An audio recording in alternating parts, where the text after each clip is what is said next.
Dans cette série Premier pas sur SketchUp, nous allons modéliser dans la version gratuite SketchUp Web, le meuble qui est devant nous. Donc il s'agit d'un meuble à casier, 2 dimensions, 800 par 1200 par 350 de profondeur.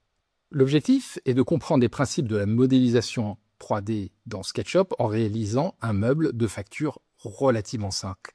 Et de réaliser une visualisation de ce modèle qui peut être partagée avec le client, donc une étape et un partage qui peut être déterminant. Dans cette série, nous n'allons pas nous attacher au système d'assemblage. Nous n'allons pas non plus réaliser de liste de débit, des sujets qui sont traités en profondeur dans la formation SketchUp pour les métiers du bois.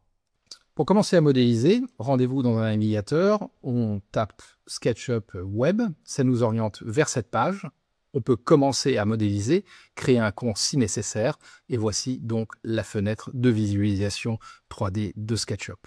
Nous voici dans la zone de dessin. Nous pouvons donc distinguer 3 axes. L'axe des X qui est en rouge, Y profondeur en Y et Z hauteur en bleu. À gauche de notre axe, nous avons un personnage qui nous donne une idée de l'échelle et qui peut être supprimé. En ce qui concerne la navigation, si j'appuie de manière prolongée sur la molette, j'effectue une rotation donc de ma scène par rapport à un point fixe de la caméra.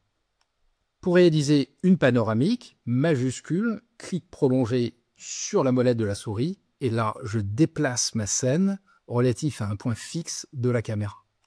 Et pour terminer, j'ai la possibilité de zoomer à l'aide de la molette en faisant tourner la molette. Zoom avant et zoom arrière. En haut à gauche, j'ai la barre de menu qui expose notamment les 3 barres horizontales qui nous permettent d'enregistrer le fichier ou d'ouvrir éventuellement un modèle sauvegardé, mais aussi d'exporter comme nous allons le voir plus tard. À gauche, nous trouvons la barre d'outils qui expose les différentes commandes de modélisation de SketchUp, dont par exemple l'outil rectangle qui permet donc de dessiner un rectangle, qui peut être ensuite servir de base à la création d'un solide à l'aide du poussé-tiré, mais aussi les outils de déplacement ou de copie.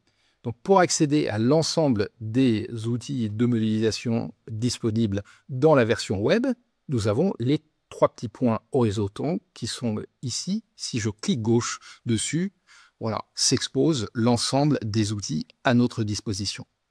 À droite, nous allons trouver les panneaux qui non seulement donnent une information contextuelle sur la sélection, information de l'entité, mais qui permettent aussi d'aller chercher des éléments donc de la bibliothèque de modèles, la 3D Warehouse de SketchUp, particulièrement utile, nous allons le voir, mais aussi des outils qui permettent d'attribuer des matériaux pour un rendu ou une restitution visuelle plus réaliste. Cette première leçon se termine, nous a permis de prendre en main l'interface de SketchUp. Dans la suivante, nous allons commencer la modélisation à proprement parler de notre bibliothèque.